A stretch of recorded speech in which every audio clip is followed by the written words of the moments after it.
안녕하세요. 무리용가 관리 강사 김영준입니다. 중간고사를 본지 얼마 안 된 것 같은데 벌써 이제 수업은 두 번 남고 그다음에 기말고사하고 그러면 수업이 벌써 끝이네요.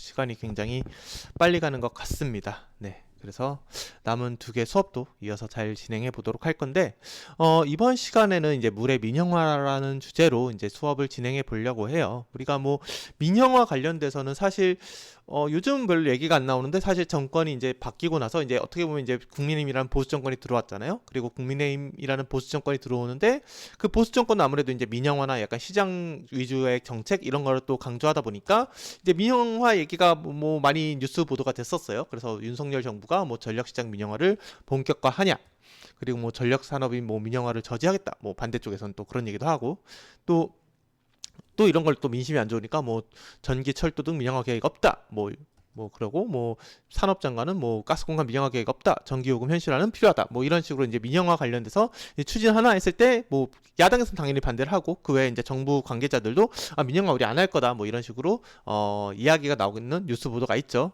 근데 그럼에도 불구하고 어쨌든 이제 기본적으로 시장 위주의 정책을 하는 그런 정권이 들어오다 보니까 이제 민영화에 대해서 여러 방면으로 이제 우려를 하는 것 같아요. 그래서 의료 민영화 정책 반대한다, 이런 얘기도 있고, 정부가 SR에 출자 추진하는데 민영화 논란은 왜 일어나냐 해가지고 이런 철도 관련된 민영화 이런 얘기도 있고요.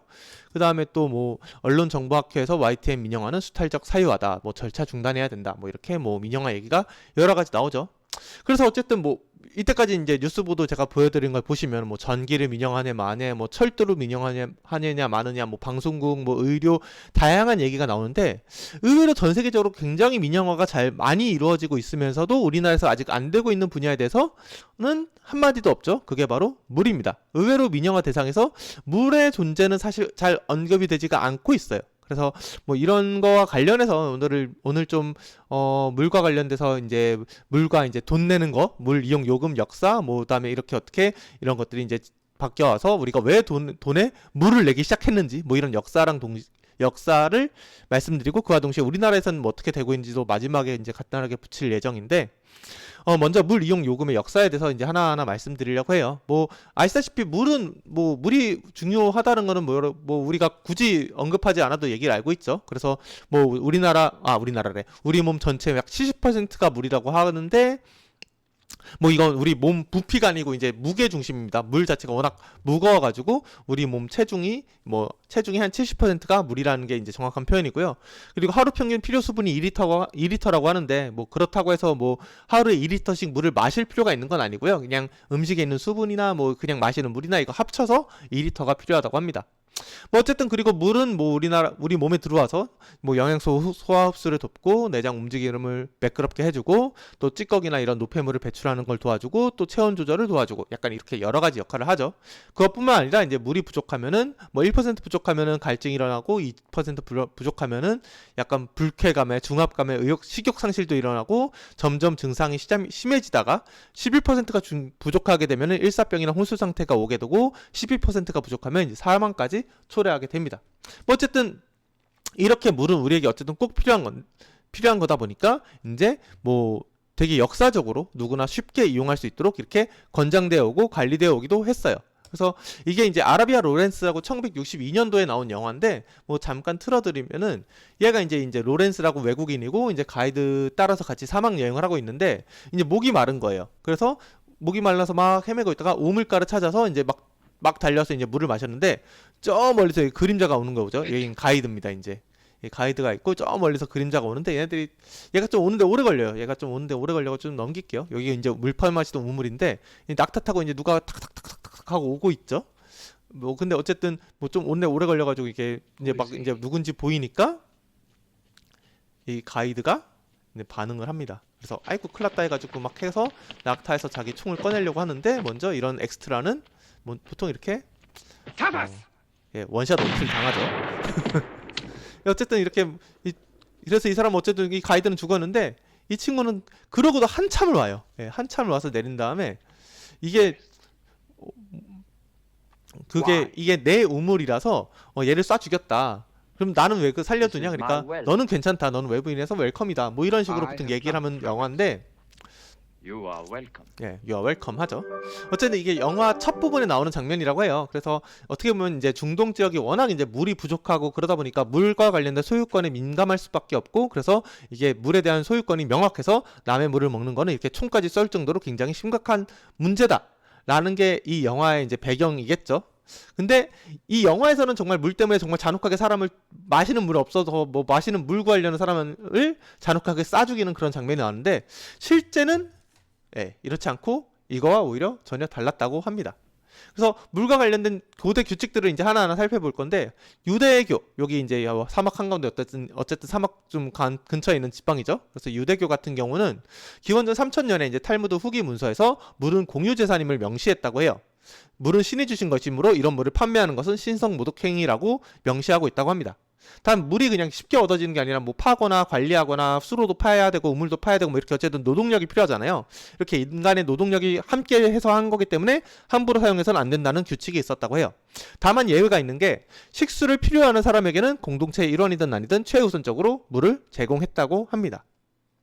그럼 유대교만 그러냐? 뭐 이슬람교도 비슷하다고 해요. 그래서 이슬람교 율법을 이제 보통 아랍어로 샤리아라고 하는데, 이게 이제 물로 가는 길이라는 뜻이라고 해요. 그래서 여기서는 물 사용하는 순서를 이렇게 나타냈는데, 이 율법에 보면은 식수로 최우선적으로 이용하고, 그 다음 가정용수, 그 다음 농업용수, 그 다음에 방목수, 이런 순으로 물을 공급했다고 해요. 그리고 마찬가지로 물이 귀하니까 공동체의 필요를 우선시했지만 식수를 필요하는 사람에게는 우선적으로 물을 제공했었다고 해요. 그러니까 앞에서는 막 식수가 필요해서 물을 마셨는데 총으로 쏴 죽였잖아요. 근데 실제로는 전혀 그렇지 않고 이슬람 율법에 어긋나는 일이라고 합니다. 그리고 물은 신이 모든 사람에게 내린 선물로 물을 나누는 것은 신성한 의무로 간주됐었다고 해요. 여기 뭐 이쪽만 아니라 이 오스트레일리아 지방도 마찬가지인데, 이 오스트레일리아 이제 원주민들 같은 경우에도 대부분의 수원이 신성한 곳으로 간주했다고 해요. 그리고 이 오스트레일리아가 사실 되게 좀 건조한 지역이거든요. 그래서 강수량이 굉장히 불규칙했기 때문에 물을 함께 나누는 것이 물 관리의 핵심 수단이었다고 합니다. 그리고 공동체의 자원으로 이 물 자체는 굉장히 엄격하게 보호되었지만 물을 요청하는 사람에게는 거의 언제나 물 마시는 것이 허용됐었다고 해요. 마찬가지로 또 물이 부족한 걸로 유명한 아프리카 같은 경우도 토지 소유자에 따라서 물을 소유하는 그런 규칙을 가졌다고 하고요. 물을 마음대로 가져갈 수 없고, 물이 부족한 시기에는 물의 양이 제한되기도 했다고 합니다. 다만 예외가 있는 게, 안전한 식수에 대한 접근이 금지되어서는 안 된다는 생각이 널리 공유돼서 목마른 사람에게 식수를 최우선적으로 제공하는 규칙이 존재했었다고 해요. 마지막으로 인도를 볼 건데, 인도는 되게 지금까지도 되게 그 신문제도, 그 카스트 제도가 어느 정도 이제 잔재가 남아있는 그런 지역이잖아요. 그래서 당시 인도의 계급 제도가 셌을 때는 계급 제도에 따라서 계급별로 사용하는 물의 우선권이 달랐다고 해요. 그러니까 상위 계급이 쓰는 우물이 따로 있고 제일 낮은 계급이 쓰는 우물이 따로 있고 약간 이런 식이었다고 해요. 다만 이런 규칙을 깰 수 있는 예외가, 식수가 필요한 사람에게는 아무리 낮은 계급이 일지라도 상류 계급의 수원에 접근하는 것이 허용됐었다고 합니다. 그러니까 그런 계급 제도마저도 무시할 정도로 목마른 사람에게 우선적으로 마시는 물에 대한 권리를 줬다는 거죠. 이렇게 목마른 사람에게 물의 우선권을 준 거를 이제 줄여가지고 이제 목마름의 권리라고 하는데, 일단 뭐 세계 어디를 보나 물은 신성하고 귀중한 자원으로 취급되기 때문에 공동체에서 공동으로 관리를 하고요. 다만 식수를 필요하는 사람에게는 공동체의 일원이든 아니든 최우선적으로 물에 대한 권리를 허용했다고 해요. 이걸 이제 목마름의 권리라고 이렇게 줄여서 표현하는 거죠. 그리고 기본적으로 이 물이라는 건 굉장히 신성하고 신이 주신 선물이고 뭐 이렇기 때문에 값이 매겨진 상품으로 절대 간주되지 않았다고 합니다. 어쨌든 그래서 물이 이제 값이 매겨지지 않은 상태로 계속 내려오다가 물에 최초로 돈을 지불하기 시작한 게 고대 로마 때라고 해요. 그래서 로마에서 어떻게 보면 식수의 상품화가 처음으로 시행이 된 거라고 볼 수 있는데, 어쨌든 요 분수에서 시민들이 무료로 물을 마신다고 말씀드렸잖아요. 근데 여기 같은 경우는 이제 모든 시민들이 가정에서 필요한 만큼 무료로 가져갈 수 있었다고 해요. 그러니까 내가 뭐 집에서 양동이를 가져오든 주전자를 가져오든 여기서 그냥 가가지고 가면은 내가 쓰면 되는 거예요. 별도의 비용 없이.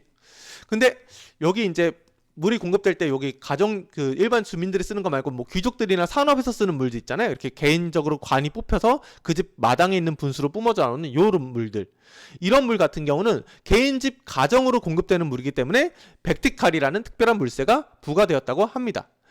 그래서 공급되는 물의 한 40% 정도가 이제 개인 건물로 공급이 됐는데, 요거에 대해서는 이제 수도 요금을 받았던 거죠. 그래서 여기서 당시에 뭐 유량계가 있거나 그런 건 아니기 때문에 여기 이 집으로 들어가는 이 파이프 있죠. 이 파이프가 크면은 물이 많이 가고 작으면 물이 조금 갈 거잖아요. 그래서 파이프의 크기에 따라서 물세가 부과되었다고 하고요. 그래서 개인 거주지로 연결된 수도 파이프는 약간 부와 신분의 상징이었다고 해요. 그래서 중심수로 해서 몰래 구멍을 뚫어다가 개인 주거지로 연결하는 그런 불법도 마찬가지로 성행했었다고 합니다. 그래서 어쨌든 여기서 이제 백티칼이라는 돈을 받았는데 이거는 이제 뭐 이런 시설의 이제 유지 보수에 쓰였죠. 그래서 처음에 이런 시설을 건설할 때는 이제 황제 자금이나 민간인 기부금 이런 걸 통해서 건설했는데 어쨌든 얘를 건설한 다음에 계속 유지 보수가 어쨌든 필요하잖아요. 그래서 이런 수도의 유지 관리 같은 경우는 부자들이 수도세로 낸 백티칼을 통해서 이런 걸 유지 관리했었다고 해요. 그러니까 이때 당시만 해도 일반 국민들의 비용 부담이 전혀 없었던 거죠. 그래서 일반 국민들은 그냥 공공에서 나오는 분수에서 그냥 물을 떠가니까 전혀 요금을 낼 필요가 없었고, 귀족들 같은 경우는 각자 집으로 이제 수도관이 연결되어 있으니까 그에 대한 수도세를 내고 이런 이중 구조였다고 생각하시면 될 것 같아요. 그리고 이러한 전통은 어쨌든 계속 이어져 와가지고 이탈리아의 역사 전반에 이제 계속 걸쳐져서 진행됐었다고 하고요. 로마 산마르코 성당에 있는 구색 유물인 이제 대리석 우물 지붕의 문구를 보면은 이 물을 팔려는 자는 저주받을 것이다. 뭐 이런 것도 있고, 베네치아에서는 거의 모든 광장에 식수대가 설치돼서 무료로 물을 마실 수 있게 되어 있다고 해요. 어쨌든 고대에는 이렇게 물을 공짜로 주는 걸로 이렇게 이루어져 왔었는데, 어쨌든 뭐 현대로 오면서 점점 이제 상하수도가 이제 민영화가 되고, 뭐 세계적으로 봤을 때 일부 지역에서는 이제 민영화가 완료돼서 운영되고 있는 곳도 있고, 뭐 논의가 있는 곳도 있고, 뭐 그렇게 되죠.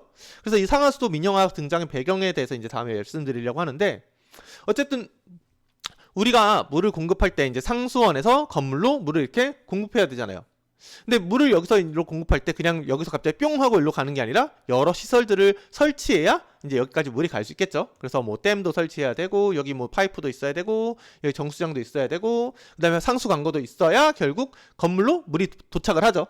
근데 건물로 물을 보낸다고 해서 이 뭐 끝이 아니라 여기서 사용한 물을 잘 빼내기도 해야 되죠. 그러기 위해서는 또 하수 관고도 있어야 되고, 뭐 하수 처리장도 있어야 되고, 뭐 어쨌든 이렇게 이제 여러 가지 시설들을 거쳐서 물이 공급되고, 물을 다시 물을 다시 배출하고, 이런 구조로 이루어져 있는데, 당연한 얘기지만 이거를 설치하거나 운영하는 데는 돈이 필요하겠죠.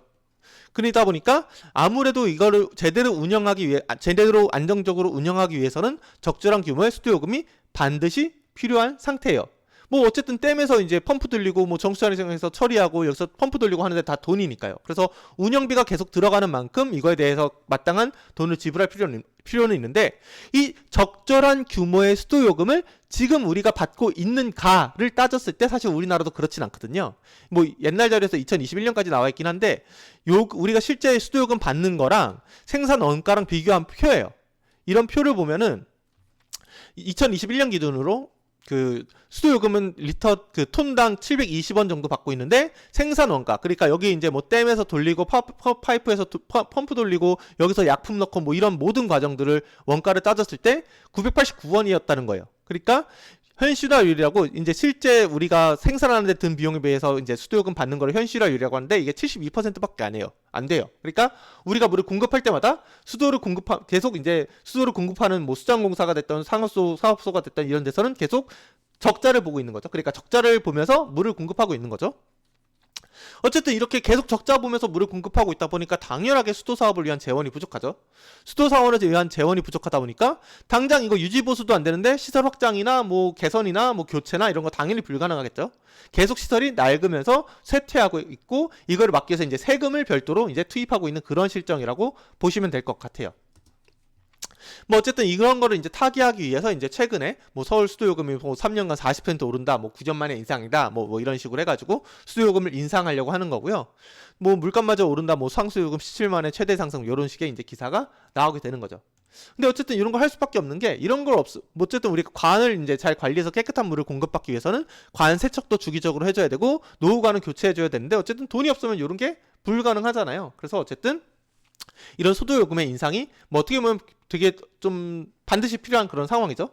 근데 생각보다 우리나라에서 굉장히 수도요금을 못 올리고 있는데, 이게 어쨌든 수도요금을 뭐 이렇게 뭐 적자 보면서 하고 있다고 하지만, 어쨌든 수도요금을 정하는 곳은 지방의회 조례로 이렇게 결정되기 때문이에요. 그러니까 지방의회에서 이렇게 이제 지방 뭐 시의원이나 이런 사람들이 모여서 수도요금을 얼마로 할 건지 이제 결정을 하는 거죠. 근데 여기 앉은 사람 한 명이 뭐 이렇게 뭐 손들어서 뭐 되고 이런 게 아니라 다 선거를 통해서 뽑혀가지고 여기 앉아 있는 거잖아요. 근데 만약 내가 뭐 이게 뭐 선거 나갔는데 여러분 저를 시의원으로 뽑아주시면은 수도요금을 반드시 인상시키겠습니다라고 하면은 아무도 안 뽑겠죠. 해결나 내가 이제 그런 마음이 있는데 이제 조용히 있어가지고 이제 됐어요. 그래서 시의원이 된 다음에 수도요금을 열심히 추진해서 수도요금을 인상해요. 그럼 당연히 다음에 떨어지겠죠. 이 인간은 이 수도요금 올린 나쁜 놈 죽일 놈 몹쓸 놈 이 자식을 반드시 투표로 응징하자 이래가지고 떨궈지겠죠. 이런 식이라 보니까 이 정치적 상황으로 인해서 도무지 이 사람들이 수도요금을 올릴 수가 없는 거예요. 왜냐면 내 직업이 없어지니까 수도요금을 올리면은. 그래서 이런 정치적 상황으로 인해서 수도요금을 올리지 못하고 상하수도에서 요금을 올리지 못하니까 계속 그런 비효율성은 계속 이제 쌓아가면서 그 안에서 이제 계속 곪고 있는 거죠. 이런 결과적으로 정치랑 수도요금이랑 수도 사업이랑 붙어 있으니까 얘가 효율적으로 이제 안 되고 계속 이 나쁜 게 누적되는 거다. 그러니까 얘를 띄어야 된다. 이 정치랑 얘를 분리시키려면 결국 공영화가 아닌 민영화를 해야 된다. 라고 해가지고 이제 민영화가 힘을 받게 되는 주요 논리가 이런 겁니다. 정치에서 자유로워져서 좀 더 시설을 효율적으로 운영할 수 있다. 그래서 뭐 말씀드리기 전에 민영화에 대해서 간단하게 말씀드리면은 좁은 의미로는 그냥 정부가 운영하던 공기업을 민간에 넘겨주는 것을 민영화라고 해요. 뭐 정부에서 여기 뭐가 있을까요? 뭐 도서관을 운영하고 있었는데 이거를 이제 뭐 민간 어디 뭐 SK에 팔아서 SK에서 운영하게 만들었다. 뭐 이런 게 이제 민영화라고 할 수 있고요. 넓은 의미로는 정부가 갖고 있던 자산과 정부가 운영하던 서비스 기능을 민간에게 이양하는 것 모든 것을 포함하는 것이다. 그러니까 이건 어떤 얘기냐면은 앞에서 도서관을 말씀드렸으니까 도서관을 SK한테 넘기는 것뿐만 아니라 도서관은 이것 좀 운영을 잘 하고 싶어서 뭐 이렇게 좀 윗대가리를 뭐 바꾸고 싶다. 그래서 SK한테 뭐라 그럴까요? 뭐 민간 위탁을 시켰다. 이런 것도 다 민영화로 친다는 거예요. 그래서 아래 표 보면은 이제 넓은 의미의 민영화를 모두 이제 설명하고 있는데 여기서 이제 좁은 의미는 그냥 민영화 해가지고 민간 사업자가 이걸 다 운영하는 거. 이거를 이제 좁은 의미로 이런 민영화라고 하고요. 좀 넓은 의미로는 민간 위탁이나 민자 유치 이런 것까지 다 민영화라고 하기도 합니다. 그래서 우리나라에서도 민영화가 이제 몇 가지가 됐는데 뭐 가장 대표적인 게 옛날에 이제 대한민국 최신부 해가지고 우체국이죠. 여기서 이제 통신까지 맡아서 하고 있었거든요. 근데 얘를 이제 공사로 분리시켜서 한국전기통신공사라는 걸 세웠다가 얘가 이제 한국통신이 됩니다. 그리고 이게 이제 요즘 우리가 알고 있는 KT로 바뀌면서 완전히 민영화가 되죠. 그래서 가끔 여러분 보시면 이제 매놀 중에 수도 매놀 말고 이런 통신기기가 이제 매설되어 있는 매놀도 있거든요. 그래서 매놀 보시면은 이 KT란 글자가 있는 매놀도 있는데 이 한국통신 옛날 로고가 있는 매놀도 있고요. 심지어 한국전기통신공사 시절에 이 로고가 있는 매놀도 있습니다. 뭐 이거는 나중에 뭐 흥미삼아 한번 보시면 될 것 같고요.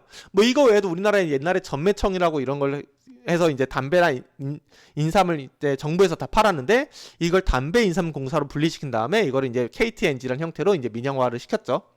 그리고 옛날에 포항종합제철 주식회사도 어쨌든 정부 돈으로 만들어진 이제 공기업이었는데 이걸 완전 포스코로 해가지고 민영화를 시킨 거죠. 뭐 어쨌든 이렇게 민영화 이런 식으로 우리나라에서 되어졌는데 뭐 민영화의 뭐 등장 배경 최초 사례라고 하면 보통 이제 영국에서 많이 시작됐다고 해요. 그 영국에서 이제 1970년대에 이제 굉장히 심한 경기 침체가 있었는데 이때 경기 침체가 너무 심해서 요런 것들을 이제 영국병이라고 불렀다고 해요. 당시에 굉장히 고비용이고 저효율의 산업 구조를 갖고 있고 또 산발적으로 노조가 되게 작게 파업을 일으키고 있었는데 반면에 정부 정책 같은 경우는 약간 복지를 많이 하자. 그래서 요담에서 무렵까지. 그래서 엄청나게 많은 복지를 하다 보니까 또 현재 계급에 만족하는 삶을 이렇게 살게 되죠. 근데 이런 상황에서 제1차 오일 쇼크가 오니까 이런 골마있던 부분이 빵빵빵 터지면서 경기가 급속도로 안 좋아지고 그러면서 이제 IMF 구제 금융까지 신청하게 되죠. 그래서 당시에 이제 뭐 굉장히 파업이 심했다고 하는데 가장 대표적인 게 탄광 노동자들 파업이 되게 많이 심했다고 합니다. 근데 어쨌든 이렇게 이제 이런 걸로 해서 경기가 어려워지고 IMF 구제 금융까지 이제 받게 되다 보니까 이거를 바꿔야겠다 해가지고 새로운 이제 또 그 시대에 엄청나게 유명한 인물이 등장하게 되는데 이게 바로 마가렛 대처 수상이죠. 이 사람이 들어와서 이제 영국을 개혁하기 시작하는데, 영국에 개혁하는 걸 이제 이 사람 이름 따서 이제 대처리즘이라고 해요. 근데 가장 큰 틀은 어쨌든 신자유주의를 도입한 거라고 생각하시면 될 것 같아요. 그래서 저비용 고효율 시장 경제 구조를 전환하기 위해서 어쨌든 효율이 가장 좋은 건 시장 경제 원리로 돌아가는 게 가장 좋으니까 시장 경제 원리를 중시하는 그런 정책을 피게 되고요. 복지가 너무 과도해서 정부 지출이 많아지니까 재정 지출을 삭감하고 또 공기업을 대규모 민영화시킵니다. 그리고 규제도 완화하고 이제 법적으로 노조 활동도 많이 억압을 해가지고 영국 경제가 회복하는데 결국 성공을 해요. 어쨌든 영국에 이렇게 심각한 경제 위기를 겪고 있었는데 이런 대처리즘을 통해서 영국 경제가 회복되니까 전 세계적으로 경제 패러다임이 신자유주의로 바뀌게 되는 전환점이 됩니다. 그래서 영국의 대처랑 이제 미국의 이제 갑자기 까먹었다. 레이건 대통령. 그때 미국에서 레이건 대통령이 또 신자유주의를 도입하고 해서 미국 경제를 살려내고 이런 식으로 하면서 신자유주의가 되게 전 세계적으로 되게 대세의 경제 패러다임이 되고, 그러면서 전 세계적으로 공기업의 민영화 바람이 강력하게 불면서 그게 우리나라에도 온 거죠. 근데 어쨌든 뭐 민영화에도 굉장히 많은, 앞에서 말씀드린 굉장히 많은 장점이 있어요. 뭐 아무래도 이제 기업이 이제 직접적으로 참여를 해서 세금으로 메꿔주는 거 없이 하는 거다 보니까 기업의 적극적인 경영을 유도할 수 있고요. 또 기업 간 경쟁을 붙이기 때문에 상대적으로 질 높은 재화나 서비스 제공이 가능해집니다. 그리고 공기업 경영자들이 뭐 낙하산이고 뭐 정부와 얽혀있고 뭐 손해보면 세금으로 메꾸면 되지 이렇게 안이하고 방만하게 경영하기 쉽잖아요. 그래서 이런 거를 방지한다는 문제도 있고요. 뭐 앞에서 말씀드린 그 뭐 수요금 못 올리는 문제, 이런 게 어쨌든 정치적 문제랑 얽혀있어서 그런 거잖아요. 근데 이런 걸로부터 자유롭다 보니까 좀 더 이제 효율적으로 운영이 가능하다는 그런 장점이 있습니다. 그래서 뭐 옛날에 이제 한국통신, 그러니까 아직 공기업일 때 뭐 감사원 결과 무능한 경영으로 예산 낭비했다고 발표됐는데 이런 것들도 이제 없어지게 될 거고요. 또 광물공사도 이제 아무래도 공기업 형태로 운영되다 보니까 부채가 뭐 6조 6,517억 원? 이게 민간 기업은 절대 이렇게 운영 안 하겠죠. 뭐 이런 문제가 있는 반면에 KT엔진은 이제 민영화를 한 다음부터 이제 계속적으로 성장해가지고 뭐 점점 더 성장이 기대되는 그런 기업이 되었죠. 이런 공기업의 방만한 그 영향을 없애고 경쟁력을 확보하는데 민영화가 장점이 있죠. 반면에 민영화가 단점도 있는데, 가장 뭐 어떻게 보면 좀 논란이 될 수 있는 게 기업의 목적은 이윤의 추구잖아요. 그러니까 돈을 버는 게 어쨌든 기업의 목적이고 이거를 욕할 수는 없어요. 뭐 당연히 기업이 돈 버는다는데 당연히 이제 해줘야죠. 근데 그 뭐 이윤 추구가 최우선적이다 보니까 당연히 원래 목적보다 이윤 추구가 더 앞장서게 돼요. 예를 들어 뭐 통신 같은 경우도 뭐 옛날에 이제 공기업일 때는 모든 국민들이 전화를 뭐 되게 싼 값에 공평하게 누릴 수 있는 게 목적이었으면 이제는 당연히 통신을 통해서 돈 버는 게 목적이 되겠죠. 그러다 보니까 제품 및 서비스의 비용 상승이 굉장히 우려되겠죠. 옛날에 모든 국민들이 통신 서비스 써야 되니까 되게 낮은 가격으로 제공을 했는데 민영화가 되면 돈을 벌어야 되니까 당연히 그 가격이 올라가는 거죠. 뭐 그래서 인터넷 보니까 뭐 그런 얘기 있다면요. 민영화의 결과를 보고 싶으면 핸드폰 요금 보면 된다고. 뭐 어쨌든 그런 식으로 제품이나 서비스 비용이 굉장히 올라가게 되는 그런 문제가 있고요. 또 사실 민영화가 뭐 이렇게 경제 이렇게 뭐 경쟁을 부추겨가지고 뭐 질이 높아진다 뭐 이렇게 얘기했는데, 실제 사례를 보면 그렇게 품질 증가로 반드시 이어진다는 보장이 없다는 거는 여러 번 증명이 되기도 했죠. 뭐 가장 대표적인 문제로 뭐 호주 30년 민영화 옹호자가 전향해서 가격 오르고 경제 악영향 미친다 뭐 이렇게 얘기한 뭐 사례도 있고요. 뭐 우리나라 같은 경우는 여기 아마 뭐 대표적인 사례일 것 같은데, KT 민영화 시켜놨더니 우리나라 인공위성을 헐값으로 팔아먹고 이 파는데 도장 찍은 사람은 그 싱가포르 회사로 직업을 옮겨버렸죠. 이런 식의 문제가 발생할 수 있다는 게 이제 민영화의 단점이라고 생각하시면 될 것 같아요. 근데 그러면 이제 상하수 민영화는 어떠냐? 뭐 상하수 민영화는 어쨌든 이런 수도 공급 및 위생시설 설치 및 운영에 있어서 민간을 참여시키는 거를 상하수 민영화는 이런 것들을 이제 민영화시키는 건데, 이거는 이제 그 1992년 이제 더블린 선언이란 게 있어요. 물 관련 전문가들이 아일랜드 더블린에 모여서 이제 물 위기를 어떻게 하면 우리가 대처하고 혁파해 나갈 수 있을 것인가 해가지고 열심히 논의를 한 다음에 4가지 원칙을 발표합니다. 그 4가지 원칙 중에 4번째 원칙이 물은 경제적 가치를 지니는 경제재로 취급되어야 된다. 요 문장이에요. 원래 물은 이제 보통 우리가 그전에는 공공재로 많이 취급돼가지고 물은 모든 사람들에게 공평하게 분배되어야 된다 라고 이렇게 생각을 했는데, 요 선언에서 물을 경제재로 취급돼야 되고 시장의 지배를 받아서 효율적으로 운영돼야 물 부족을 우리가 해결할 수 있다. 그렇게 해야 물이 부족한 곳에 물이 많이 가고 물이 덜 부족한 곳에 물이 적게 가고 이렇게 조절이 가능해진다. 이런 식으로 선언을 한 거죠. 그래서 이 선언은 결국 물의 민영화를 정당화시켜주고 이를 가속화시키는 역할을 해가지고요. 성명 이후에 세계 물 서비스 시장이 약 2,500억 달러를 넘기고 해마다 6% 증가가 추정될 정도로 엄청나게 큰 상승을 만들었다고 해요. 그래서 어쨌든 이 더블린 선언으로 물 민영화가 이제 활성화되고 그러면서 이제 개발도상국과 우리나라랑 양쪽에 이제 다 영향을 주게 되는데, 뭐 일단 개발도상국 같은 경우 기본적으로 식수 문제가 굉장히 심각합니다. 그래서 수인성 질병으로 인한 사망자 수가 매년 400만 이상이라고 하고요. 반면에 개발도상국에서 투자되는 상하수도 비용은 1인당 5달러에 불과하다고 해요. 그리고 개발도상국 내 도시 성장으로 인해 도시 내 물 문제는 점점 더 심각해질 거라고 예상을 하죠. 그래서 개발도상국 식수 문제를 뭐 한마디로 표현하면은 물 부족에 의한 사망자 수보다 물이 깨끗하지 않아서 깨끗한 물을 마시지 않고 더러운 물 마셔서 죽는 사람이 압도적으로 많다고 해요. 어쨌든 이러한 거를 해결하려면은 그 수질 관리 시스템을 도입하고 뭐 정수장 짓고 뭐 교육하고 이런 것들이 필요한데, 개발도상국이잖아요, 말 그대로. 그러다 보니까 이제 기술적이나 경제적이나 이런 다양한 문제로 인해서 이게 정부가 주도적으로 얘를 해결하기가 굉장히 불가능하겠죠. 그래서 얘를 해결하려면은 이 개발도상국의 정부의 힘으로는 부족하니까 민간을 참여시켜서 해외 그냥 뭐 잘 나가고 유명하고 기술 있는 그리고 돈 있는 이런 기업들에게 이 상하수도 문제를 민영화를 통해서 위탁시켜서 운영하고 개발해서 깨끗한 물을 공급하는 식으로 문제를 해결하자. 이런 민영화가 개발도상국에 안전한 식수를 공급하는 대안으로 이렇게 제안되고 있는 실정이고요. 우리나라 같은 경우는 약간 사정이 다른데, 뭐 우리나라가 뭐 수인성 질병으로 사람들이 엄청나게 죽어나가고 그런 건 아니잖아요. 다만 우리나라는 어떤 면에서 이제 민영화를 추진했냐면요. 이게 물시장 전망인데 뭐 상수도랑 하수도랑 사실 요쪽이 굉장히 크게 물시장이 커질 것으로 이제 예상하고 있는데, 요 분야에서 되게 큰 기업 두 개가 베올리아하고 수에즈라는 요 두 기업이 이제 세계적으로 제일 큰 기업이거든요. 근데 놀라운 건 이 둘 다 프랑스 기업이에요. 그래서 왜 이 프랑스 기업이 결국 전 세계 물시장을 지배했을까를 이렇게 이제 사람들이 생각을 해보다 보니까, 프랑스는 상하수도 민영화 역사가 굉장히 깊은 나라예요. 그래서 나폴레옹 시절부터 이제 민영화를 해왔고요. 그러다 보니까 자연스럽게 여러 기업들이 경쟁하면서 물산업 관련된 강국이 됐다는 거예요.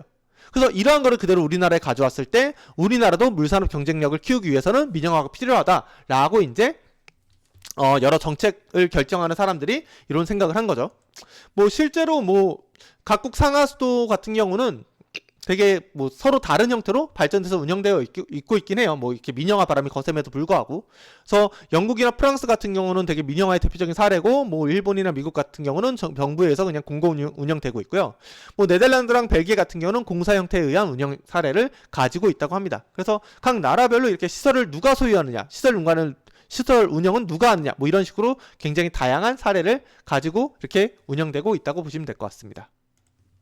예, 다음으로 이제 상하수도 민영화 사례에 대해서 말씀드릴 건데, 일단은 좀 많이 옛날로 가볼게요. 이제 신대륙 발견한 시대, 이제 콜럼버스가 배 타고 이제 아메리카 대륙을 발견한 그런 시대에 대해서 말씀드릴 건데, 이 당시에 이제 중세 유럽에서는 이런 비버 모피를 이용한 옷이나 모자가 유행했었다고 해요. 그래가지고 이제 유럽에 이제 비버가 많이 살았는데, 이 모피가 엄청 유행해서 비싼 값에 팔리니까 유럽 사람들이 대량으로 이제 비버를 막 사라기 시작을 한 거죠. 모피를 얻기 위해서. 그래서 엄청나게 많이 죽였다고 합니다. 뭐 남부로 갔다가 북부로 갔다가 거기서도 이제 비버가 없어지니까 막 러시아까지 가서 이제 비버를 잡아왔는데, 아무튼 점점 유럽에서 이제 비버가 이제 멸종 위기에 다다르면서 점점 찾기 힘들어질 무렵 신대륙을 발견했다고 해서 갔더니 비버가 사방천지에 깔려 있는 거죠. 그래서 새로운 비버 모피를 구할 곳으로 이제 당시 새로 발견된 아메리카 대륙이 주목을 받게 되고요. 그래서 엄청나게 많은 사람들이 이제 비버 모피 무역을 해가지고 또 돈을 많이 벌었다고 해요. 그래서 아메리카 대륙에 이제 금이나 향신료 보고 이제 간 건데, 실제로 돈 번 거는 비버 무역한 사람들이 돈을 많이 벌었다고 해요. 그래서 비버 모피가 엄청나게 많이 유행해서 이제 귀족들 사이에서 이제 유행을 하다가 나중에 이제 중국에서 비단이 들어오잖아요. 비단이 들어오면서 이제 비버 모피의 유행이 끝나고 이제 비단이 유행하게 되는 그런 시대가 왔다고 합니다. 근데 어쨌든 이때 당시에 이제 비버 모피가 엄청 유행을 하다 보니까 이렇게 지도에다가 이제 신대륙 지도가 있으면은 비버가 여기 많이 삽니다 하고 이제 그림까지 그려서 이제 표시를 할 정도였죠. 어쨌든 비버가 여기 많이 사니까 이제 뭐 인디언을 시켜서든 뭐 직접 가서든 이제 비버 사냥을 해가지고 가죽을 뺏겨가지고 모피를 얻어서 이제 뭐 바다로 내보내서 팔아야 되는데, 어쨌든 얘를 뭐 산속에 있는데 얘를 갖고 걸어 나올 수가 없잖아요. 근데 여기 이렇게 허드스 강이 이렇게 흐르죠. 그러니까 이 강이 당시에 굉장히 이런 모피를 이제 뗏목이 실어서 흘려 보내는 용도로 굉장히 유용했다고 하고요. 그러다 보니까 자연스럽게 여기 이제 끝에 여기 요 지역 보이죠? 여기 빨간 동그라미 친 지역이 당연히 이 비버 모피 무역을 굉장히 주도할 수 있는 굉장히 요지로서 엄청나게 많은 주목과 가치를 가지고 있었겠죠. 그래서 여기 같은 경우는 네덜란드 이제 패턴 미노이트란 이제 뭐 당시에 이제 뭐 총독 같은 사람이 이 원주민들한테 간단한 장신구를 줘가지고 이 섬을 사가지고 여기 이제 네덜란드 식민지로 만들었다고 해요. 근데 어쨌든 네덜란드 수도가 이름이 암스테르담이니까 여기가 이제 새로운 암스테르담이다 해가지고 뉴 암스테르담이라고 이름을 짓고 요새를 만들어서 이렇게 약간 비버 무역의 중심지로 얘를 키웠다고 합니다. 근데 이 뉴 암스테르담 같은 경우는 뭐 어쨌든 여기가 섬이다 보니까 식수를 확보하는 게 항상 문제였다고 해요. 그래서 대부분으로 이제 여기 안에 이제 커다란 호수인 콜렉트 연못에서 이제 얻어서 사용을 했는데 이걸로도 양이 부족하니까 이제 식수 확보를 위해서 물탱크나 얕은 우물을 이제 파고 이제 빗물을 모으기도 하고 뭐 이런 식으로 했었다고 해요. 그래서 뭐 당시에 콜렉트 연못이 이렇게 한가운데 있었다고 해서 여기서 이제 많이 물을 팠다고 하는데 어쨌든 그럼에도 물이 부족하니까 이제 1660년에 이제 공공 우물 건설이 계획되기도 했었지만 당시 식민지 총독이었던 피터 스타이브센트 요 사람이 이제 반대를 자금 승인을 안 해가지고 결국 무산됐었다고 해요. 그 후로 이제 1664년에 이제 영국 군함이 요 땅이 워낙 좋으니까 여기 이제 자기가 먹고 싶어서 영국 군함들이 쳐들어오는데 뭐 별거 안 했다고 합니다. 그냥 섬을 둘러싸서 물이 들어가지 못하게 했다고 해요. 그럼 물이 못 들어가게 하면 안에 이제 물이 부족하잖아요. 물이 부족하니까 어쩔 수 없이 이제 얘가 항복을 해가지고 영국이 여기를 자연스럽게 손쉽게 먹었다고 해요. 어쨌든 영국이 이 땅을 먹은 다음에 이 피터 스타이브센트라는 사람은 어쨌든 네덜란드로 갔겠죠. 이 네덜란드로 가서 이 사람 이제 추궁을 받았을 거잖아요. 너 이거 이 요지의 땅을 뺏기면 돼. 어떻게 너 이거 어떻게 책임질 거야? 라고 이렇게 하니까 이 사람이 여기 어차피 물 없다. 여기 물 없으니까 우리도 똑같이 가서 이렇게 함대로 둘러싸고 있으면은 얘네 물 없어서 결국 항복할 수밖에 없다. 그러니까 되게 쉽게 먹을 수 있다. 라고 이렇게 얘기를 해요. 근데 뭐 영국 애들이 이 땅을 먹었는데 당연히 바보가 아니겠죠. 뭐 그렇게 뺏어놓고 다시 그렇게 주진 않겠죠. 그래서 어쨌든 영국에서 이 땅을 이제 본격적으로 개발하기 시작하는데 일단 우선적으로 이름이 마음에 안 들어요. 아니 나는 영국 사람인데 뉴 암스테르담이 뭐예요? 이게 좀 기분이 안 좋잖아요. 그래서 이름을 당시 영국 도시 이름이 요크, 새로운 요크다 해가지고 뉴욕으로 변경을 합니다. 그리고 어쨌든 여기가 이제 자기도 이제 물 문제에 이렇게 건드려가지고 이 땅 뺏은 거 아니까 고질적인 물 문제 해결을 위해서 세금과 공적 자금을 동원해서 공동 우물을 건설해요. 그래서 이게 19세기까지 뉴욕의 주요 수원이 됩니다. 그래서 뉴욕 시민들은 이 우물들이랑 콜렉트 연못에서 자유롭게 식수를 얻을 수 있었다고 해요. 뭐 그래서 오래오래 행복하게 잘 살았습니다 하고 끝나면 참 좋겠지만 세상 일이 그렇게 만만치가 않죠. 어쨌든 도시가 이제 점점 커지다 보니까 쓰레기도 많이 나오고 하수도 많이 나오고 그에 비해서 위생시설은 제대로 안 갖춰져 있고 하니까 위생 문제가 굉장히 심각해지고요. 특히 식수원이었던 우물이나 콜렉트 연못이 굉장히 심각하게 오염되는 문제를 일으키게 됩니다. 그래서 당시에 이제 펌프에서 올리면은 뭐 배설물이나 개구리알이나 파충류 이런 것들이 이제 악취와 함께 섞여가지고 이제 공급됐었다고 해요. 그러다 보니까 당연히 이 물을 이제 우리가 쓸 수가 없겠죠. 그래서 민간 업체가 발전되게 되는데 당시에 이제 찬물 시장, 지금으로 따지면 그냥 생수 업체가 발전했다고 생각을 하시면 될 것 같아요. 그래서 찬물 시장이 본격적으로 발전하게 되는데 이 공공용수가 수질이 약화되니까 좀 내륙이나 멀리서 깨끗한 물을 퍼와서 도시 사람들에게 파는 그런 찬물 시장, 뭐 지금으로 따지면 생수 장수가 이제 엄청나게 돈을 많이 벌기 시작을 한 거죠. 그래서 펌프나 외부 수원에서 이제 물을 길어와서 판매하는 찬물 장수들이 이걸 배경으로 이제 등장하기 시작해가지고 미국 주요 식수 공급원으로 활용하기 시작하고요. 다만 한 통에 이제 6센트씩 주고 사와서 갤런당 1센트 판매해서 약 2170%의 수익률을 거뒀다고 합니다. 근데 아무래도 여기도 이제 워낙 장사가 잘 되면 이제 고인물도 썩는다고 이제 시간이 지남에 따라서 가격도 비싸지고 수질도 나빠지다 보니까 상수 시스템에 대한 요구가 증가가 돼서 결국 이걸 추진하게 됩니다. 그래서 뉴욕에서 처음에 이제 상수 시설을 만들려고 이런 채권을 발급해요. 그래서 뉴욕시에서 이제 우리가 상수도 시스템 만드는데 이 채권을 사면은 우리가 그 돈을 모아서 만들겠다라고 얘기를 하는데 이걸 공사하는 도중에 이제 미국 독립전쟁 터지면서 영국 애들이 뉴욕 점령하게 되고 그러면서 여기 공사하고 있던 걸 다 때려부시게 되는 그런 안타까운 일도 벌어지게 되죠. 그 다음부터 이제 전쟁 끝나고 계속 그냥 그렇게 좀 힘든 상태로 살다가 결국 뉴욕시에 이제 상수도를 건설하는 계획이 이제 추진이 되기 시작을 하는데 처음에 이게 공영화를 통해서 이제 추진했었다고 해요. 근데 이제 이 에런 버란 사람이랑 알렉산더 해밀턴이라는 사람, 요 사람은 이제 미국 $10 지폐에 얼굴 나오는 그런 사람이거든요. 어쨌든 이 두 사람이 공모해가지고 이 뉴욕 상수도 사업을 민간 사업으로 탈바꿈하게 됩니다. 뭐 당시에 이제 뭐 정부에서 이제 돈이 없다 보니까 이 물을 공급하는 이제 기업이나 사업자나 이런 민간에서 자금을 조달하게 함으로써 공채나 세금으로 자금 조달해야 되는 정책 부담이 없어서 당시에 좀 정치인들로부터는 환영받았다고 해요. 그리고 기업들 역시 좀 뭐 뉴욕에 이런 거 지으면 좀 위험하긴 하지만 어쨌든 높은 이윤을 거둬들일 수 있는 기회로 삼기도 하고요. 그래서 이게 결과적으로 뉴욕 상수도가 처음에 이제 민영화로 이렇게 추진이 되게 돼요. 어쨌든 그리고 요거를 달성했던 이 두 사람은 아주 또 쿵짝이 잘 맞아서 뭐 잘 지냈으면 좋겠지만 결과적으로 이 두 사람 사이가 틀어지면서 결국 권총으로 결투해가지고 앨런 버가 알렉산더 해밀턴을 총으로 쏴서 죽이게 돼요. 그래서 미국 뭐 이게 뉴욕에 있는 재무박물관인가 가면은 입구에 아예 이렇게 둘이 이제 총을 들고 대결하는 이런 거를 동상으로 만들어서 전시하고 있다고도 합니다. 그리고 어디 가면 또 이 사람이 당시에 썼던 총도 이렇게 전시가 돼 있다고 해요. 어쨌든 뭐 다 떠나서 뭐 아직은 싸우기 전이니까 그 민영화가 돼가지고 이제 새로 이제 우리나라도 한국수자공사 뭐 이런 K워터 이런 회사를 세웠잖아요. 그런 것처럼 이제 뉴욕도 뭐 물 공급을 이제 총괄적으로 관리할 맨하튼 컴퍼니라는 걸 설립을 합니다. 근데 얘네가 처음에 이제 수도를 깔려면 뭐 이렇게 수도관도 놓고 뭐 우물도 파고 뭐 해야 되니까 건설에 필요한 땅을 자유롭게 선택과 수용이 가능하도록 이런 특혜를 줘요.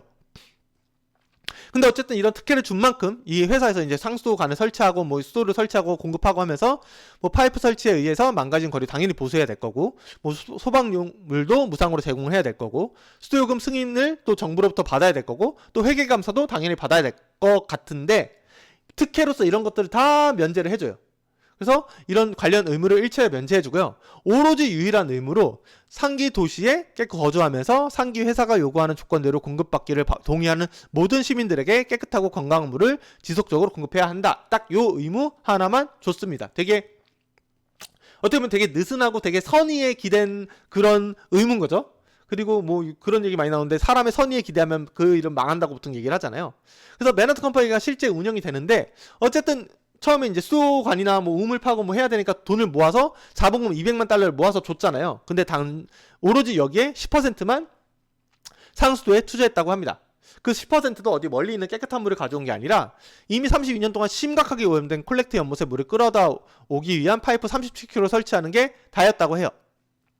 뭐 당연히 수질에 대한 불만이 많았지만 꿋꿋하게 연예한테 독점권을 줬기 때문에 그걸 지키면서 찬물 펌프 시장을 문 닫게 하는데 아주 큰 역할을 하죠.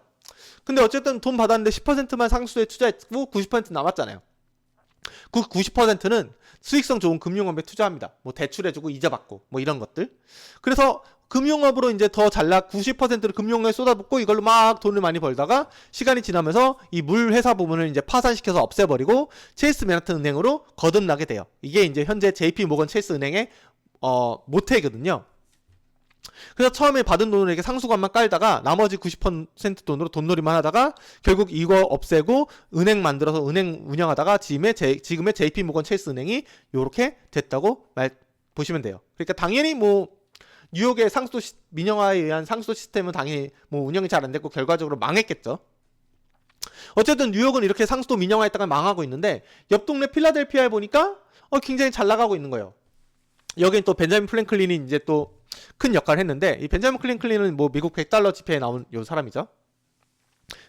어쨌든 이 사람이 죽으면서 자기의 재산의 상당 부분은 이제 시에 맡겼다고 해요. 시에 맡기면서 이제 유언을 남겼는데 유언 일부에 오래된 모든 도시들에서 볼 수 있는 것처럼 시의 지면이 빌딩과 포장도로로 덮이게 되면 빗물이 땅속으로 흡수되어 샘을 맑게 재생시키는 작용이 크게 차단되기 때문에 우물의 물이 점차 나빠질 수밖에 없고 때로는 사용하기에 부적당해질 수밖에 없다는 점을 고려할 때 더는 늦어도 2세기 끝날 즈음에는 파이프를 이용해 위시 콘크리트의 물을 시로 끌어들여 주민들에게 공급하는데 10만 파운드의 일부를 사용하라고 시 자치단체에 권하는 바입니다.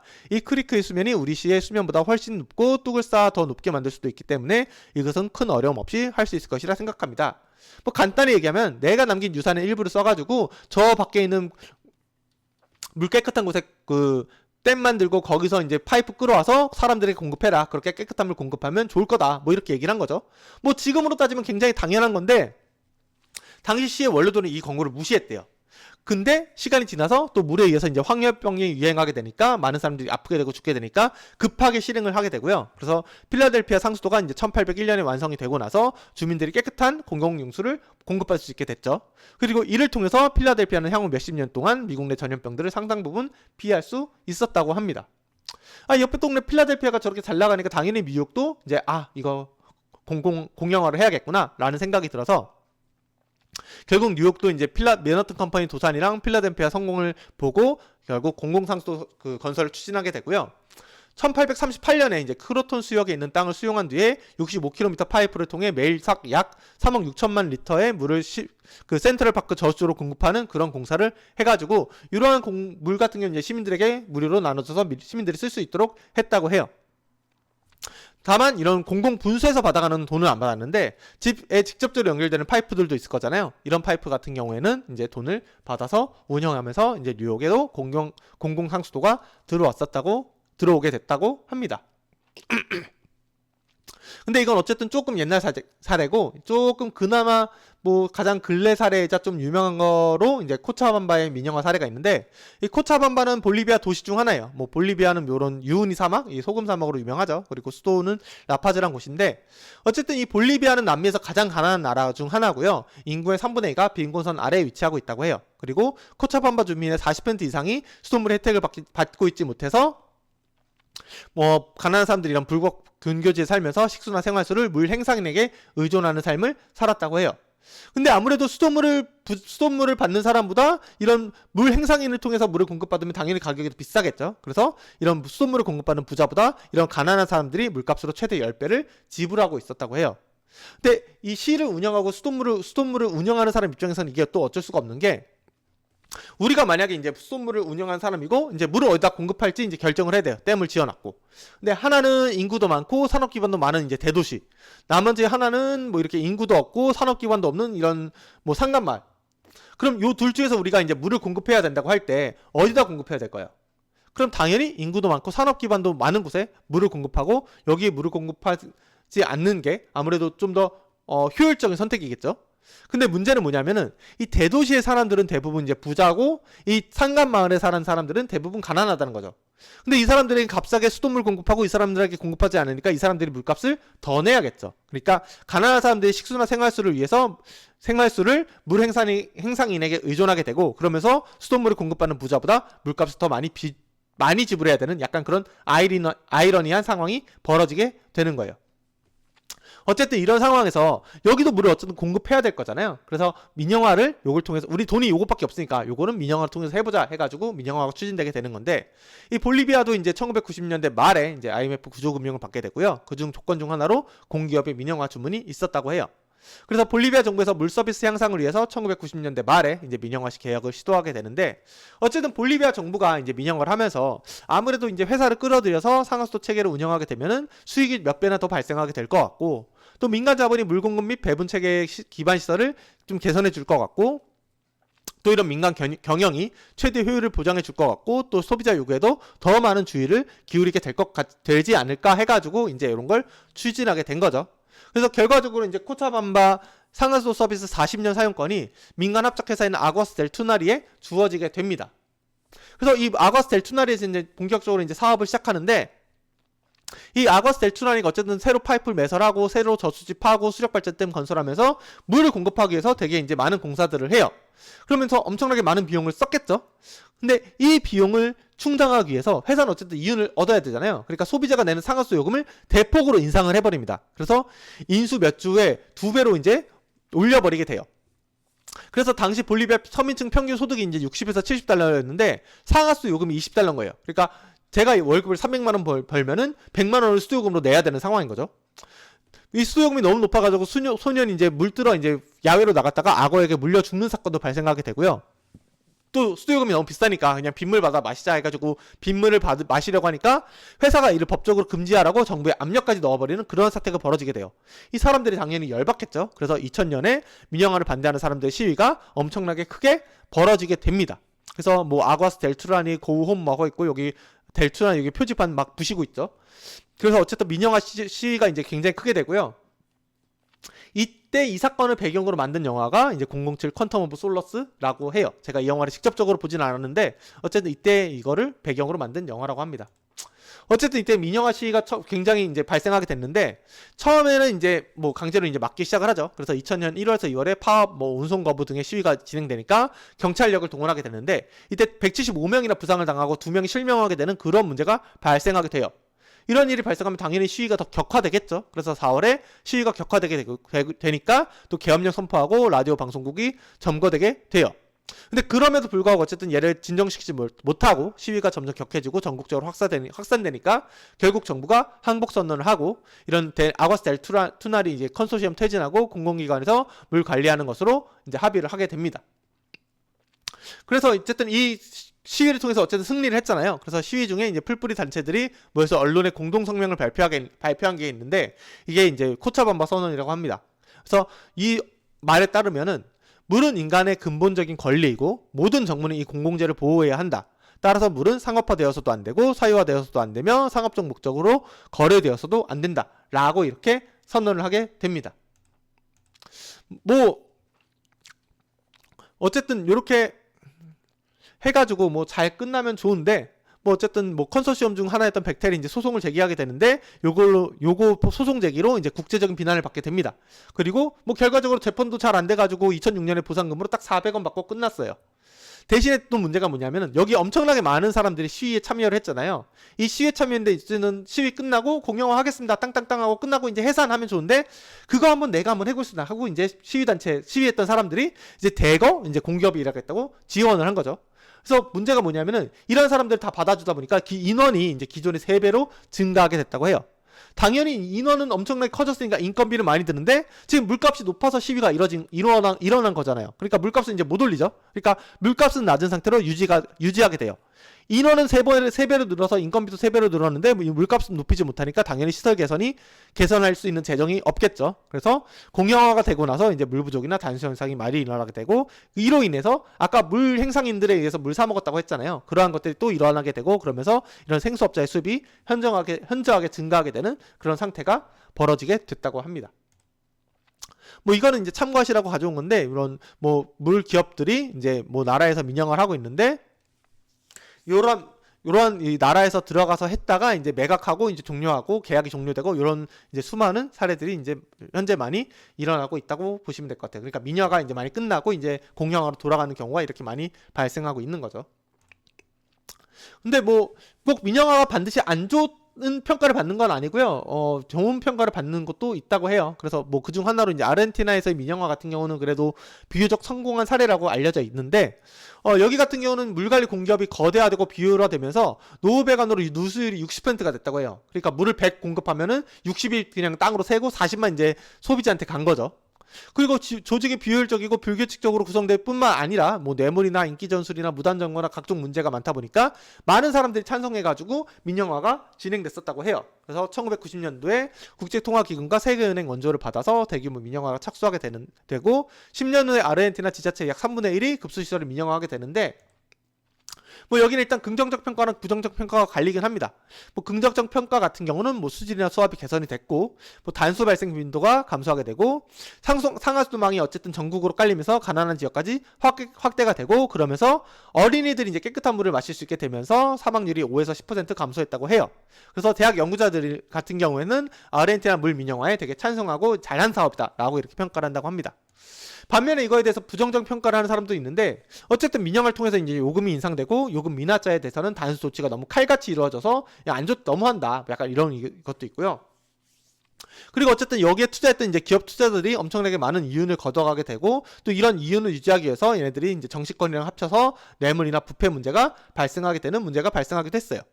그래서 처음에 민영화에 되게 긍정적이었는데 민영화 반대가 이제 1998년에 49%였다가 2002년에는 85%까지 올라갔었다고 해요. 그래서 소비자 단체는 전체적으로 이제 물 민영화에 부정적이고 그래서 이렇게 이제 불을 독점하고 있는 뭐 만평이나 이런 뭐 만평들 뭐 그리고 이런 시위들까지 이루어지고 있는 상태라고 합니다. 뭐 어쨌든 민영화를 이제 찬성하거나 반대하거나 이런 입장은 굉장히 첨예한데, 물 민영화를 찬성하는 입장 같은 경우는 아무래도 이제 민간 자본 접근이 용이하다. 그래서 수도 공급 시설을 건설하고 유지하는데 엄청난 비용이 필요한데, 이런 거를 이제 개발도상국에 한꺼번에 해가지고 너네가 해라라고 이렇게 공영화해라, 너네 돈으로 해라, 이런 거는 무리가 아니냐. 하지만 민간이 이런 거를 하면은 물 공급에 필요한 자본을 더 빨리 동원 가능하고 더 기술도 좋고 하니까 이런 개발도상국에 안전한 식수 공급하는 시스템은 더 빠르게 만들 수 있다. 뭐 이런 식의 얘기를 하기도 하고요. 또 고질적으로 이게 개발도상국 정부 부패 문제를 들기도 하는데, 개발도상국에서 이런 정치적 스캔들이나 부패 문제가 만연한데 민영화에서 민간에 맡길 경우 이런 문제에서 비교적 자유로울 수 있다. 뭐 이렇게 주장을 하기도 하죠. 그리고 적절한 가격 특정을 통해서 이제 물 관리를 촉진한다는 얘기도 하는데, 어쨌든 물을 이렇게 희귀제약, 경제제로 간주하지 않으면 그 분배나 이용해서 비효율을 초래한다. 그러니까 물값이 싸면은 말 그대로 물을 엄청나게 낭비하고 막 물 흩뿌리고 뭐 이렇게 한다.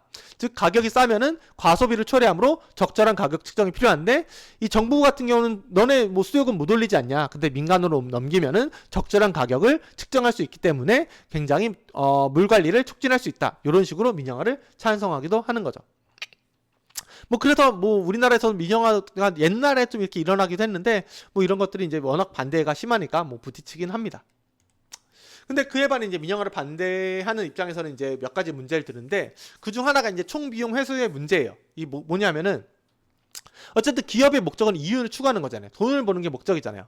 근데 우리가 뭐 기업이 이제 뭐 돈을 못 벌더라도 최소한 원금은 찾고 싶어 하잖아요. 이 최소한 원금을 찾자라고 해서 나오는 게 총비용 회수의 문제인데, 수도 사업 같은 경우는 초기에 엄청나게 많은 투자금이 필요해요. 그래서 비용이 엄청나게 많이 발생을 해요.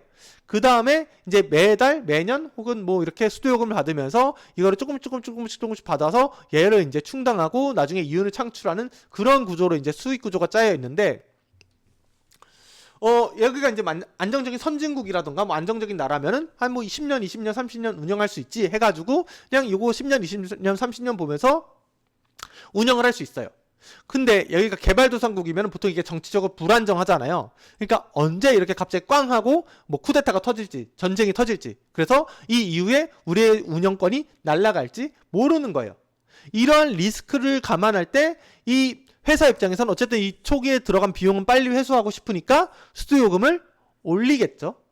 그러다 보니까 결과적으로 가난한 나라에서, 그러니까 가난하고 개발도상국인 나라에서 더욱더 수요금이 높은 그런 문제가 발생하게 됩니다.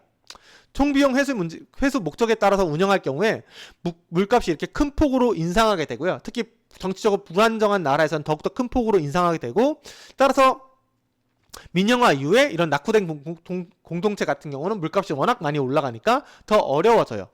그래서 되게 재밌는 사건 중 하나가, 코차밤바 시위를 주도한 사람 중 한 명으로 오스카르 올리베라라는 사람이 있는데, 이 사람이 이제 벡텔이 이제 미국 회사거든요. 그래서 미국에 시위할 겸 해가지고 미국으로 가요. 그래서 미국에 가서 이제 그 언론 앞에서 한 얘기가, 워싱턴에 거주하는 잘 사는 사람들은 가구당 한 달에 17달러씩 수도요금을 낸다.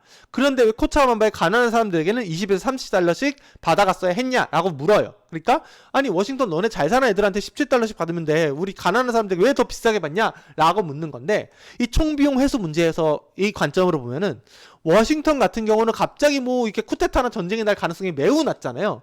그러면 안정적으로 우리가 수익이 창출될 거라고 기대할 수 있으니까 수도요금은 낮게 측정이 가능한 거예요. 그런데 어쨌든 볼리비아 이런 곳은 정치적으로 불안한 지역이다 보니까 언제 이렇게 끊길지 모르잖아요. 언제 끊길지 모르니까 이 비용을 최대한 빨리 안정적으로 회수하기 위해서는 비용이 높을 수밖에 없죠. 그런 걸 감안해서 더 가격이 높게 책정된 거예요.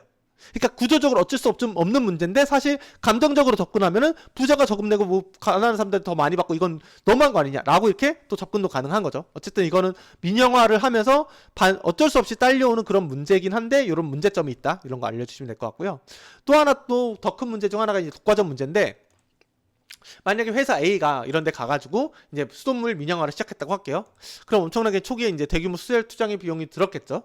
근데 여기서 이제 돈 버는 거 보니까 괜찮아 보여요. 그래서 회사 B란 데가 똑같이 들어와서 나도 이 사업 할 거야 라고 이렇게 경쟁하자 이렇게 붙어요.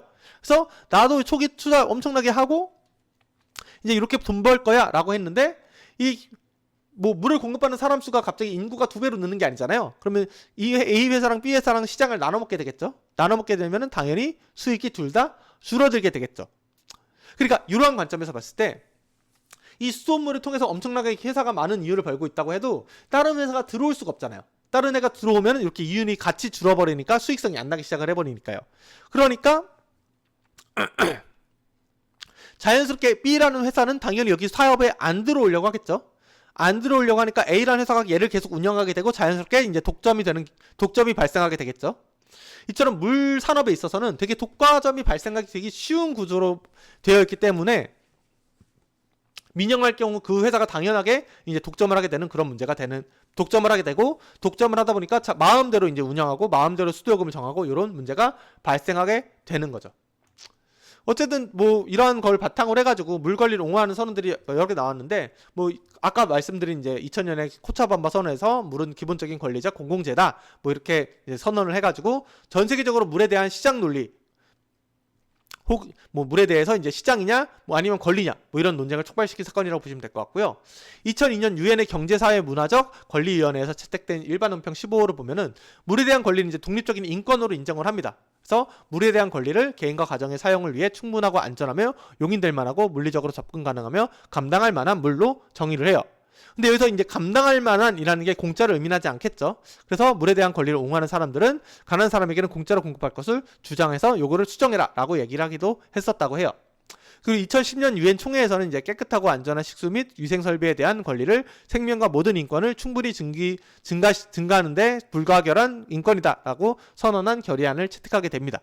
뭐 하지만 여기는 뭐 아무래도 이제 물 관련 회사들이 있는 미국, 영국, 캐나다, 일본 등 이런 선진국들에서 이제 표결해서 이제 기권을 하게 돼요. 그리고 더불어서 이제 파리 같은 경우도 상수도가 이제 제시형화가 되고 있는데, 뭐 파리는 이제 상수도 공급이 처음 시작할 때부터 이제 민간 기업에 의해서 공급됐었다고 해요.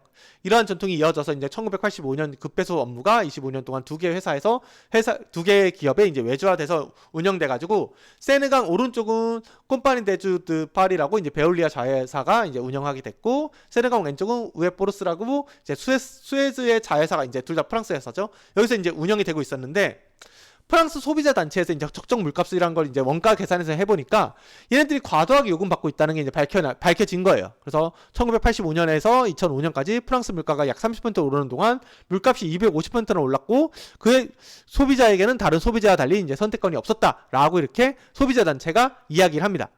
그리고 이때가 어떻게 맞물려가지고 이제 지방선거랑 맞물려 있어가지고 이제 주요 의제로 떠오르게 되고요. 이 베르트랑 델라노는 이제 상수도 제시형화를 주장하면서 이제 재선에 성공하고, 그래서 2009년에 프랑스 파리에서는 상수도가 이제 제시형화되는 그런 결과를 이끌어내게 됩니다. 또 인도 사례 같은 경우는 이제 사법부가 개입한 사례도 있는데, 인도 북부 우타르 프라데시 주의 이제 알라하바드 시에서 이제 1998년에 생긴 사건이고요. 여기 알라하바드 변호사협회 이제 부회장인 시리 가르그라는 사람이 지방정부의 물공급 관련 소송을 제기해가지고 이를 이제 주심 판사인 마칸디 카추 요 사람이라고 하는데, 가 이제 정기적으로 물 공급 보장하라고 이제 판결을 한 사례가 있어요. 그래서 실제 여기서 이제 재판부에서 이걸 살펴보니까 물공급 시설이 제대로 관리되고 있지 않음이 이제 재판 과정이 드러났고요. 그래서 이 카추 판사가 이제 물위원회를 구성하고 최소 2주에 한 번씩 정기적으로 모일 것을 명령하게 됩니다. 그리고 남아공 같은 경우는 이제 헌법에 얘를 아예 명시하게 되는데, 뭐 남아공 같은 경우는 뭐 여기 있는 나라인 건 다들 많이 아시죠? 그래서 뭐 요런 해안이나 이 뭐 자연이나 넬슨 만델라 대통령으로 유명한 나라인데, 여기 같은 경우는 이제 헌법을 개정하면서 헌법 내에 이제 물에 대한 권리를 명시를 해요. 그래서 이거를 이제 가구당 기본물, 뭐 프리 베이직 워터 이런 걸 제공하는 건데, 1인당 25리터 또는 가구당 월 6,000리터까지는 이제 무료로 제공한다는 거를 헌법에 명시해 놓습니다. 그래서 이 정해진 양을 사용하면 그 이후부터 이제 수도요금을 부과하는 시스템으로 되어 있기는 해요. 근데 이렇게 이제 제도를 해가지고 잘 운영되고 뭐 물이 뭐 잘 관리되고 이러면 좋은데, 사실 남아공도 되게 이제 물 관련돼서 물 부족 문제 뭐 이런 걸로 굉장히 어려움을 겪고 있는 나라 중 하나긴 해요.